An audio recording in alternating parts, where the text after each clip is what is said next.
When you picture a Pomeranian, you probably immediately get this very specific, really comforting image in your head, right? Oh, absolutely. The classic fluffy cloud. Right. It's that dramatic, bouncing cloud of fur just trotting across the kitchen floor, tail curled tight over the back, bright-eyed, probably barking at the absolute slightest sound in the hallway. Yeah, I mean, it's pretty much the universal icon for a tiny animated companion. It really is. And to anyone just glancing over, that dog looks like the absolute picture of health.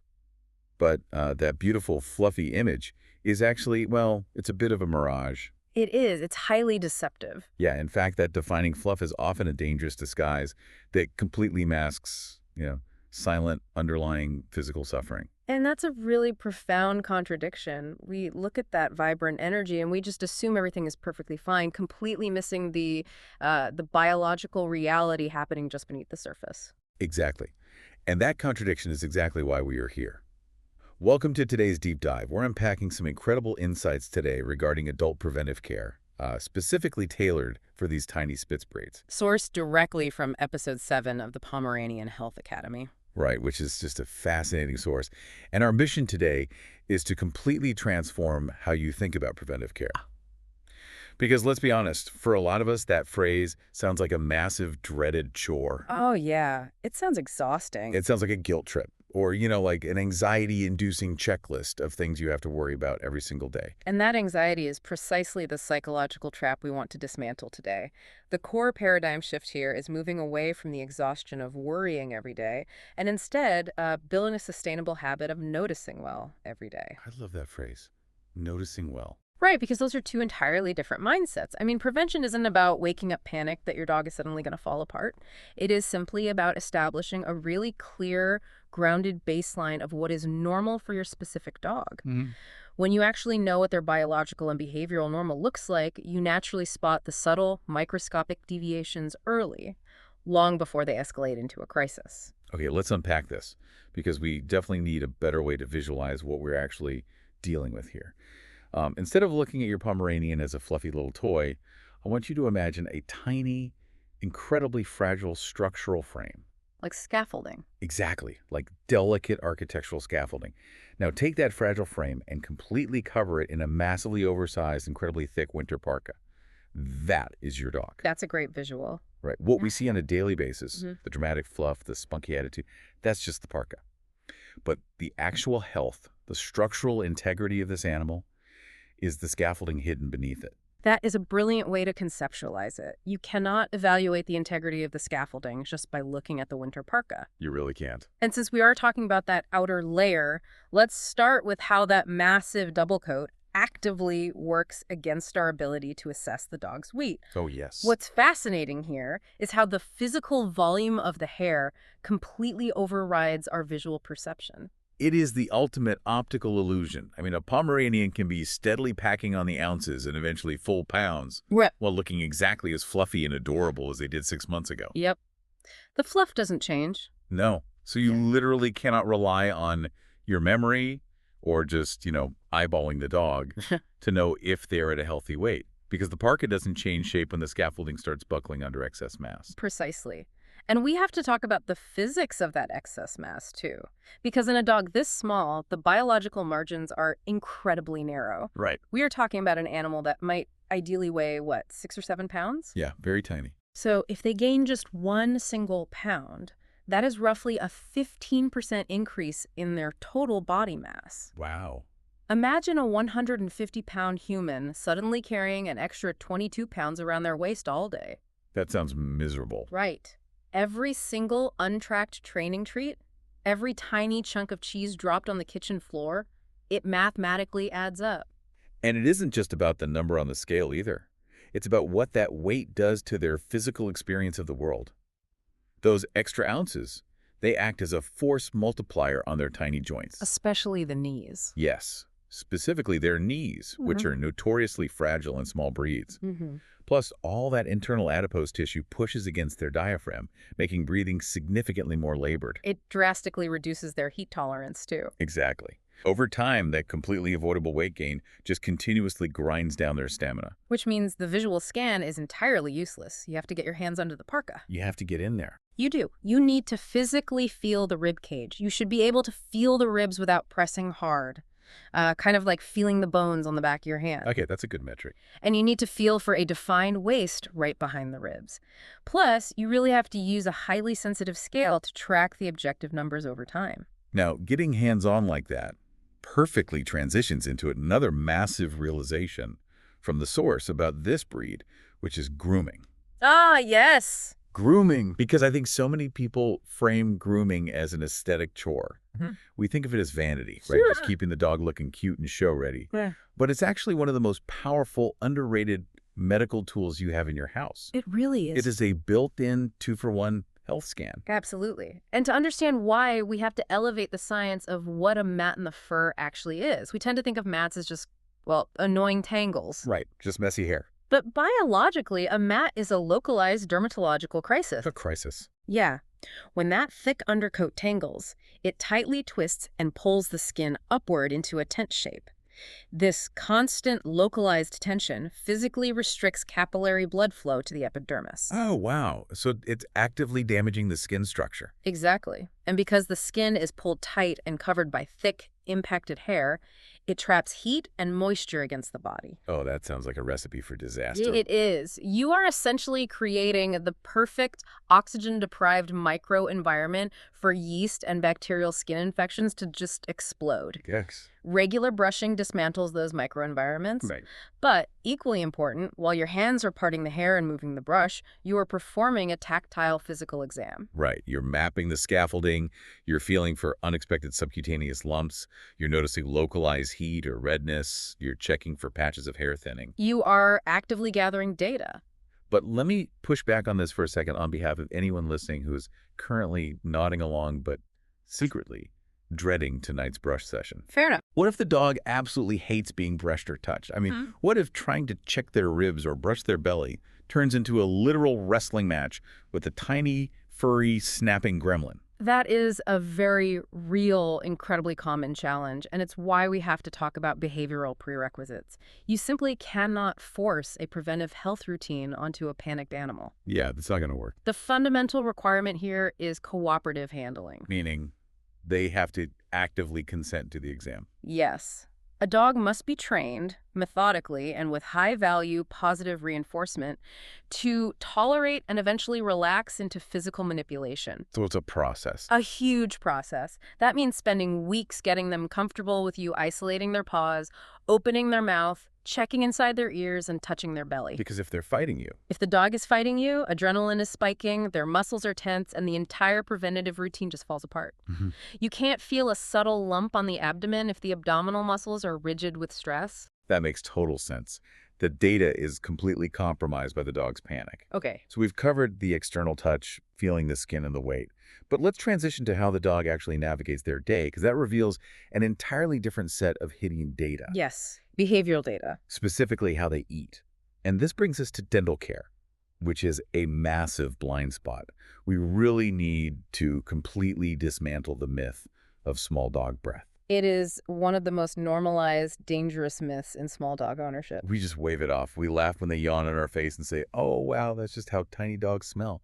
But bad breath is not a breed trait. Not at all. It is a biological alarm bell. Yeah. It is the very first indicator of active decay, tartar buildup, and inflamed, infected gums. Yeah. But here is the thing that really trips people up, and I want you to explain the mechanism here, because why is it that dental pain in dogs rarely looks like obvious mouth pain? It's a great question. Because if I have a severe toothache, I am a mess. I am clutching my jaw, I'm taking painkillers, I'm visibly complaining. But a dog with a rotting tooth doesn't do that. Why? You are hitting on a really fascinating piece of evolutionary biology here. To understand this, you have to remember that inside that 6-pound fluffy Pomeranian is ancient survival software designed for a wolf. Wow, really? Yeah. In the wild, expressing acute pain or physical vulnerability is a death sentence. It marks you as prey to predators, and it drops your status within your own pack. So they are biologically programmed to mask the pain. Exactly. They are masters of stoicism. Hmm. So dental issues almost never manifest as acute crying or clutching the jaw. Oh. Instead, the pain masquerades as subtle behavioral quirks. You might see a dog suddenly dropping a piece of kibble from their mouth while chewing, then carefully picking it back up. Or maybe they are drooling slightly more on one side of their mouth. Or they just slowly stop eating their hard food altogether. Right. And this is where the misdiagnosis happens. We project our human psychology onto the dog. Oh, I see. The owner sees the dog refusing the kibble and thinks, oh, they're just being a picky eater. They are bored of this flavor.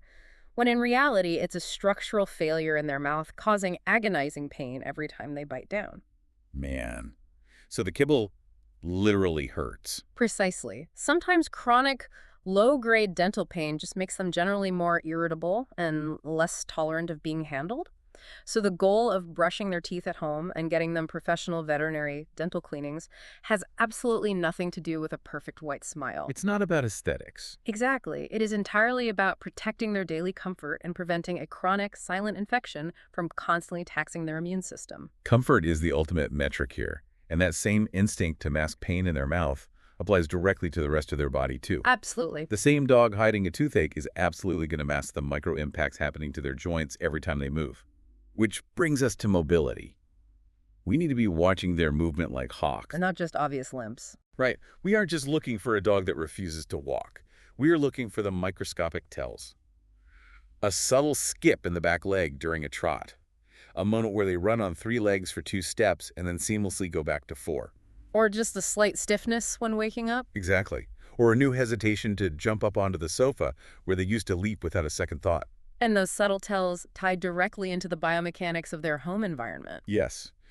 The analogy from the source that perfectly captures this is comparing the dog to a retired gymnast. I love this analogy. Think about the physics of a Pomeranian jumping off a high bed onto a slick wood floor. Every time they land, the kinetic energy doesn't just disappear. No, it has to go somewhere. It travels straight up their tiny legs, directly into their fragile knees and hips. It's like a gymnast landing on a concrete mat, over and over again, multiple times a day.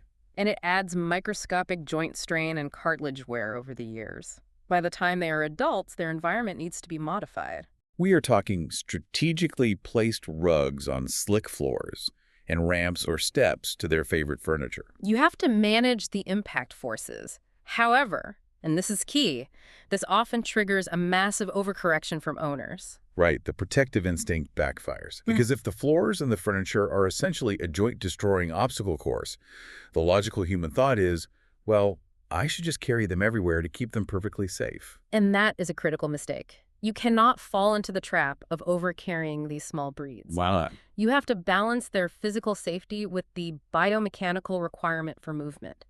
Walking, trotting, sniffing, and physically navigating their environment does 2 things. Okay. Psychologically, it builds their confidence and spatial awareness.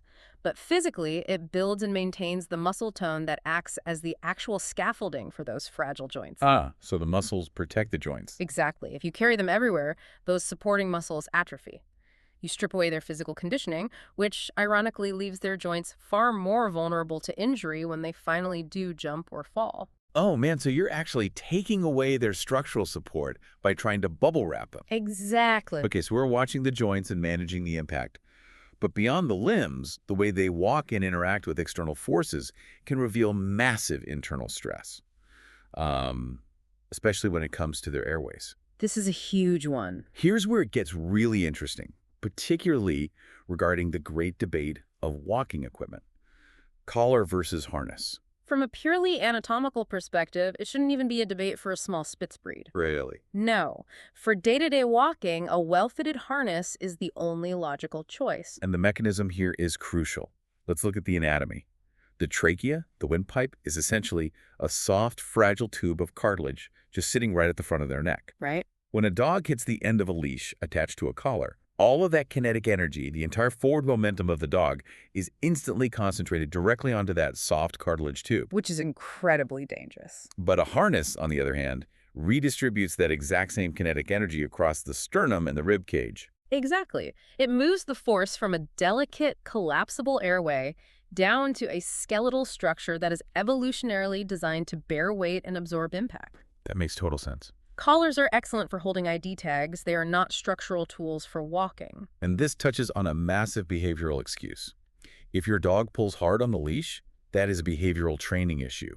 You do not solve a lack of leash training by applying crushing pressure to their delicate neck. No, you absolutely don't. And that structural vulnerability of the airway brings us to a crucial, potentially life-saving warning. Okay, what's that? If you ever hear your dog coughing, gagging, or making a strange honking sound, you cannot dismiss it. Ah, the small dog drama myth strikes again. People think, oh, they just get overly excited and make weird noises. It is not drama. A persistent honking cough, severe exercise intolerance, or labored breathing after mild exertion is a severe medical symptom. It's serious. Very. It often points to a collapsing trachea or early cardiovascular issues. It requires immediate, serious diagnostic imaging and a conversation with a veterinarian. So we were tracking all these physical metrics, but there's another layer to this, and it might be the most profound point we cover today. Behavior is not just personality. Behavior is a medical metric. I cannot emphasize this enough. We usually think of a calm, well-trained dog as a nice lifestyle perk for the owner. Now, it makes having guests over easier. But the reality is that a well-trained dog is a vital medical asset. If we connect this to the bigger picture, a dog's mood and their physical discomfort are inextricably linked.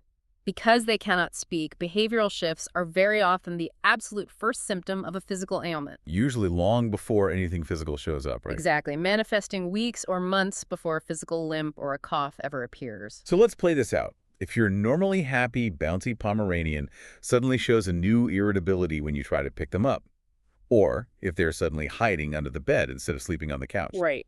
If they become unusually clingy and anxious, or show a massive drop in enthusiasm for their daily walk, that isn't just them being moody or having a bad day. That is raw, objective data. It is their only mechanism for communicating that their internal baseline is wrong. They can't tell you their stomach lining is inflamed or that a disc in their back is pinching a nerve. Obviously not. But they can show you that their tolerance for normal daily activities has vanished. Irritability is data.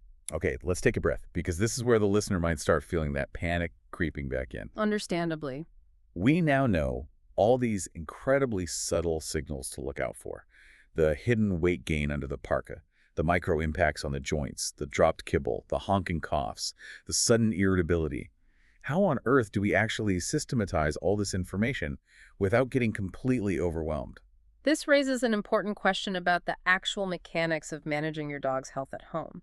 And it starts by leaning on your foundation, the veterinary partnership. Right. A lot of owners, particularly those with tiny indoor dogs, make a dangerous assumption. They think, my dog is inside my climate control department 90% of the day. Do they really need the full suite of parasite prevention and vaccines? The answer is yes, because the biological reality is that fleas, ticks, and disease-carrying mosquitoes do not respect the architectural boundary of your front door. They get inside. Exactly. And your dog's risk profile isn't just about being inside or outside. It depends entirely on the specific ecology of your region, whether you travel across state lines with them, if you have other pets bringing things in from the yard, or if your dog visits shared environments like grooming facilities. So it's super individualized. Completely. You cannot download a generic one-size-fits-all vaccine chart from a blog and assume it applies to your specific dog's lifestyle. That requires a custom, ongoing, strategic partnership with a local veterinarian. Okay, so the vet handles the complex medical lifting and the chemical preventatives. But what is the actionable system for the listener at home? How do we organize this daily noticing so it doesn't consume our lives? This is the best part. This is where we introduce a brilliant, incredibly simple concept from the source, the relaxed monthly check-in. It is essentially a structured, deliberate mental sweep of the dog's physical state. Right. You don't do this every day. Once a month, you take 5 intentional minutes to just look closely at the scaffolding. You check their eyes. Are they squinting in normal light? Is there a new cloudiness in the lens or excessive tearing, staining the fur? You check their ears for any sour yeast odor or bright redness. And you check their nails because, and this is wild overgrown nails, actually push the toes backward, altering the angle of the metacarpals, Yes. which changes the entire kinetic chain of how the dog stands and walks. It completely alters their posture. And while you're looking at the nails, you check the paw pads themselves. Get him right in there. You are spreading the toes to look for hidden irritation, signs of excessive saliva from licking, or tiny puncture wounds completely obscured by the fur on their feet. And then, crucially, the final step of the system. Yeah. You write it down. You absolutely cannot trust your memory over a 6-month period. No, human memory is terrible for that. So you use a dedicated tool, like the VitalPet app, to log these specific observations. If you notice a brief coughing episode on a walk, you log it. If they drop their kibble for 2 days, you log it. A random Tuesday where they snapped when you touched their back. Log it. This way, the subtle data points don't just, evaporate into thin air between annual vet visits. And that logging process is the ultimate stress reliever for the owner because it reinforces the core boundary of your role. How so? Your job is not to diagnose a disease at home. If you see a cloudy eye, your job is not to panic and scour internet forums at 2 a.m. to figure out exactly which rare optical disease it might be. Which we're all guilty of doing. Right. But your job is simply to notice the persistent change, log the objective symptom, and bring that organized data to your veterinarian. You are the observer, they are the diagnostician. It takes the entire burden of medical deduction right off your shoulders. You just have to notice. Okay, let's bring this all together. So what does this all mean? When you look at all these moving parts, the most poetic takeaway here is that the daily preventive work, the careful harness walking, the methodical brushing of the undercoat, the logging of meals, the analyzing of weird moods, all of it is completely unglamorous. Very unglamorous. It is quiet, routine, almost boring work. But it exists for a very specific, beautiful reason. It exists to protect that dramatic, lively, intensely expressive spitz personality that we all fell in love with. You are systematically protecting their capacity for joy. I absolutely love that. And building this detailed baseline of what is normal for your dog right now during their vibrant adult years is actually the ultimate preparation for their senior years. It truly is the best gift you can give your future self. Really? Yeah, because aging is not a disease, but it brings a cascade of gradual changes. Stiffening mobility, declining auditory ranges, shifts in visual acuity. Right. If you have spent their adult years diligently tracking their weight margins, their dental comfort, their gait, and their behavioral baselines, you are going to be in a vastly superior position to spot those age-related changes early. You have the data. Exactly. You won't be guessing if a limp is new or just getting worse. You will have a years-long objective record of their physical history to guide their senior care. It is such a profound, respectful way to care for another living creature. Yeah. Just paying deep, quiet, organized attention to their experience of the world. It really is. Which actually brings me to a final thought I want to leave you with today, something for you to mull over after you take off your headphones. We've spent this entire deep dive accepting the premise that a dog's sudden irritability, their bad behavior, or their sudden lack of enthusiasm is very often just a silent biological cry for help regarding a physical discomfort they cannot articulate. Right. It's a structural issue masquerading as a mood. An incredibly common phenomenon. Exactly. So, if we know that to be true for the complex biology of a dog, what makes you wonder about the complex biology of humans? Oh, that's interesting. How much of our own daily irritability, how much of our own sudden snapping frustration with our partners or our lack of enthusiasm with our coworkers is actually just subtle, unaddressed physical strain? A bad night's sleep, chronic shoulder tension from a terrible desk chair, mild dehydration, structural issues that we have simply trained ourselves to ignore in order to get through the workday. Maybe, just maybe, we all need our own relaxed monthly check-in,